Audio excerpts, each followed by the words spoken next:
In Plainfield, New Jersey, a suburb outside New York City, lies Blackberry's, a soul food restaurant run by Shelley Withers, a once successful caterer. Shelley opened the restaurant hoping to capitalize on the momentum from her successful catering business. Fueled by dreams in her mother's retirement savings, Shelley's vision materializes into a restaurant that mirrors her passion, but fails to resonate with its intended audience. Diving into the restaurant game, Shelley quickly finds out it's a whole different ballgame compared to catering.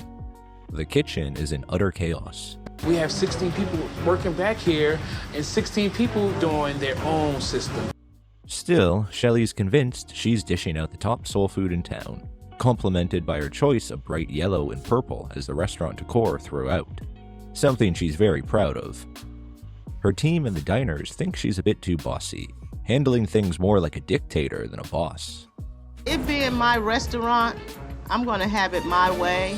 When they reached a scary $200,000 in debt, it was clear they needed a miracle. Enter Chef Ramsay, their call for help to save this sinking ship. Gordon Ramsay's entrance into Blackberry's immediately transports him back in time, with the restaurant's decor that looks more like it could be a 1970s LA Lakers themed disco than a restaurant. Somebody having a party? No party. We're just having lunch. Okay, great. He's introduced to the team, James, the baby-faced general manager, and Shelley's mother, Mary, who bakes the desserts. Shelley was so thrilled to meet Gordon Ramsay that she mentioned she would kiss him if only she weren't engaged. Ramsay, curious about her fiancé, is surprised to learn it's James, especially given their 13-year age gap. He's a little younger than I am, but he's my sexy chocolate. Gordon decides to dive into the menu next, ordering collard greens, a pork chop with mac and cheese, chitlins, and a slice of red velvet cake for a full experience. As he's waiting for his meal to arrive, Chef Ramsay can't help but notice a record on the wall, clearly concealing a big hole. This discovery, unknown to the staff, adds to the restaurant's charm in an unexpected way. The meal begins with the pork chop and mac and cheese, but disappointment quickly sets in. The chop is dry, and the mac and cheese has suffered from a bit too long in the microwave. Then come the collard greens, which sadly don't impress with their blandness and lack of texture. The microwave chitlins are next, and the smell alone has Gordon bracing himself. In case you were wondering, chitlins are pig intestines turned into a dish that tests both your palate and your sense of adventure. To help prepare himself, Gordon asks the waitresses to say a prayer for him. After reluctantly tasting the chitlins, he finds they taste as bad as they smell. Ugh. Chitlins. Shitlins. Ramsay finds the chitlins so off-putting that he makes a dash for the bathroom. Shelley, finding humor in the situation, laughs it off, thinking Ramsay's just not used to having soul food. The waitress remarks that the prayer didn't seem to help. Upon Ramsay's return from the bathroom, he pins his hope on dessert, and thankfully, Mary's red velvet cake does not disappoint. It impresses him with its flavor, marking one of the rare moments on the show where he genuinely enjoys a dish. Post-lunch, Gordon gathers the kitchen staff. He lays out the issues with the meal, hoping to spark a turnaround. He tells Shelley that he has high expectations of her going forward for that evening's service. She must step up as the leader the restaurant desperately needs. But before the dinner service begins, there's another bad surprise. Gordon finds a mouse at the front door. Despite recent exterminator visits, the staff are shocked, and accusations fly about Gordon's involvement, which he firmly denies. Do you have it on film? Are you kidding me? What, you thought I brought it in out of my pocket? Yeah, I think you did. Gordon asks the waiter if he's ever seen a mouse around. The waiter assures him there's never been one. But right after Gordon walks away, the waiter mumbles to himself, well, except for that one time a few months ago. Tensions escalate when Shelley sides with James, suggesting the mouse was planted. This accusation nearly pushes Gordon to the edge, but Mary intervenes, pleading for calm and asking Gordon to stay. Her appeal, alongside James's eventual apology, convinces Gordon to continue his efforts. Observing the dinner service, Chef Mateen fills Gordon in on the unconventional cooking methods, such as using a Chinese wok or an Italian pizza oven to cook the dishes on the menu. Shelley, how can you cook soul food in a wok? Watch me, Chef! Watch me! He also notes Shelley's disruptive management style, which only adds to the chaos. The staff's frustrations boils over in a meeting the next day, with complaints about Shelley's overbearing nature. Attempting to mediate, Gordon encourages open dialogue, while Mary urges Shelley to embrace change. All the staff agree that Shelley is a control freak. Reluctantly, Shelley says she will listen to Ramsay and decides to embrace change, or so she says. Gordon introduces new equipment to modernize the kitchen, hoping to pave the way for improvement. Everyone is thrilled with the new kitchen equipment, especially Mary, who is shedding tears of joy. A 6-burner stove, Tyrone. I just can't believe. Despite Shelley's hesitations, the crew prepares for an improved dinner service. Chef Ramsay, recognizing the kitchen's need for leadership and organization, designates Mateen as the head chef for the evening. This move aims to streamline operations and ensure successful service. The relaunch showcases a beautifully renovated space, less cafeteria-like and more inviting. Gone is that hideous purple and yellow color scheme, replaced with a softer, more muted tone on the walls. All those junky-looking records have been transformed into wall art. The menu revamp, featuring updated soul food classics, receives warm reception from customers as the relaunch night gets underway.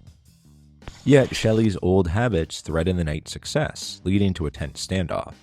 Mateen is waiting on Shelley in the kitchen so he can get dishes out, but she's busy talking on her cell phone during the service. After a stern talking to by Chef Ramsay, Shelley storms off, leaving Mateen and the rest of the kitchen staff to pull it together. With Mateen leading the kitchen, the final dishes make it out to the customers, who are very satisfied with the new menu. In the aftermath of the relaunch night service, Ramsay gathers the group for one more meeting to discuss how the final night went. But there's one person missing, Shelley. Therefore, Ramsay goes to confront her as she hides in her office. When he invites her back, she runs away once again, refusing to talk to him. Mary goes to try to talk some sense into her daughter, but Shelley isn't listening. Chef Mateen is frustrated that Shelley isn't more appreciative of the help from Chef Ramsay, wishing he had such an opportunity himself. Someone like me that's been cooking and went to culinary school would kill for something like this opportunity, you know? When Ramsay realizes he can't get Shelley to join the meeting, he decides to proceed without her. He then shares with the staff how much their restaurant means to him, mentioning his first Kitchen Nightmares episode 7 years ago to Soul Food Shack, nodding to his visit to Mama Sherry's in the UK that was featured on the British Kitchen Nightmares in 2004. Despite the disappointing outcome with Shelley, the rest of the team, particularly Mary and Mateen, deeply appreciate Gordon's assistance in the effort he put into helping the restaurant. Ramsay's visit leaves a mixed legacy of hope and unresolved tension, underscoring the complexities of restaurant revitalization.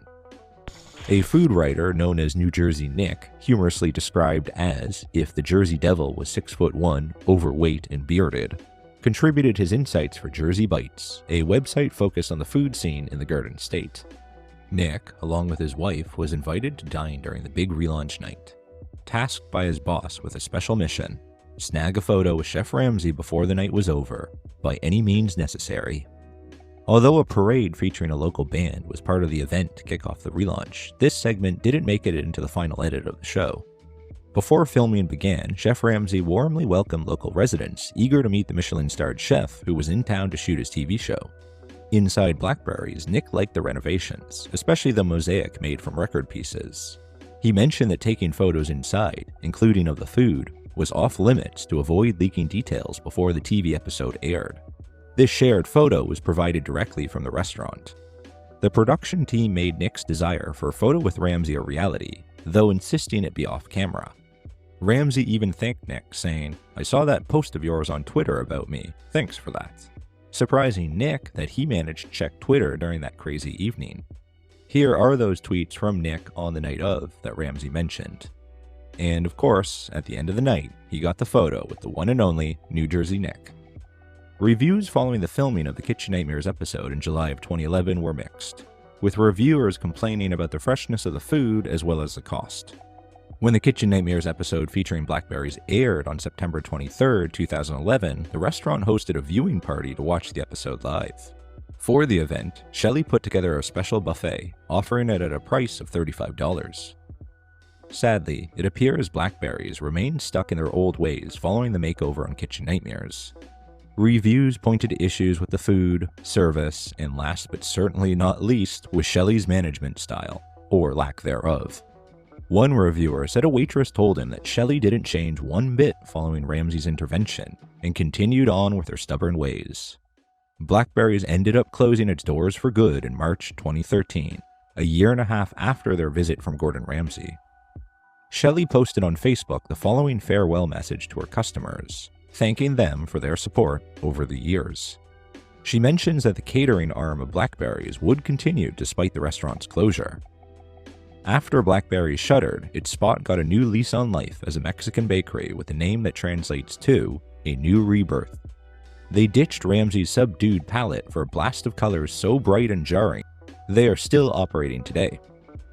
The episode of Kitchen Nightmares featuring Blackberries has sparked significant online debate, particularly around two key points. Firstly, the controversy over whether Chef Ramsay's team planted a dead mouse for dramatic effect, with or without Gordon's knowledge, has fueled numerous discussions on platforms like Reddit. Secondly, Shelley's portrayal as possibly the most ungrateful owner on the show, especially given her use of her mother's retirement funds, has caught viewers' attention. I think it's a parent's responsibility to be supportive of their children. Mary, known for her expertise in baking the highly acclaimed red velvet cake and her genuinely kind nature, has become a favorite among viewers.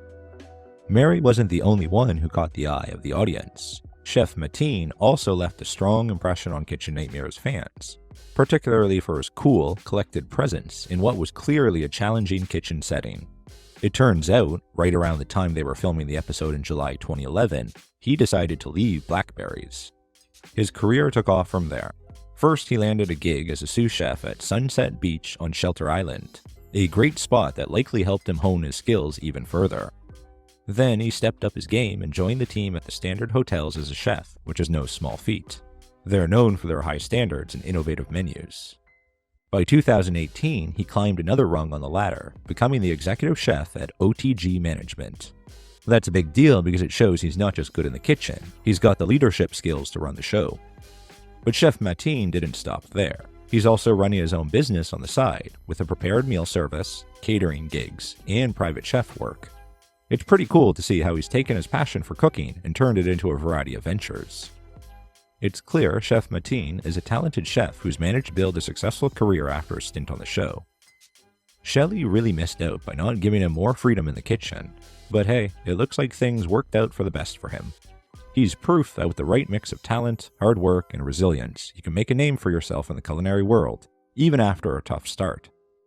James, who was 30 years old at the time and dating 43-year-old Shelley, seems to have gone separate ways with her, as there's no sign of each other on their social media accounts following that period. He's now a producer and artist at Just Paper Records, where he performs under the name Xavion. He's been active online, sharing news about dropping new tracks on Tidal and iHeartRadio over the years.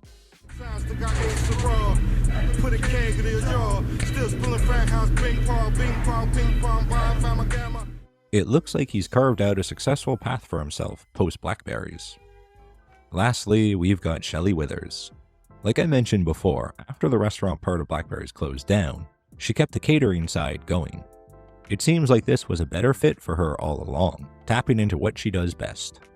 In addition to the catering, she began work as a kitchen manager at Aramar in 2013, according to her LinkedIn profile. On her personal Facebook page, she creates customized rhinestone t-shirts under the Absolutely Bling banner, which has been in business since 2017. In 2019, Shelley celebrated a remarkable 25 years in the catering business. By 2024, she will have reached an impressive 30-year milestone, continuing to lead Blackberry's catering services to this day. Though Blackberries as a restaurant may not have lasted, its journey left a lasting legacy of growth, resilience, and the discovery of new paths for those involved.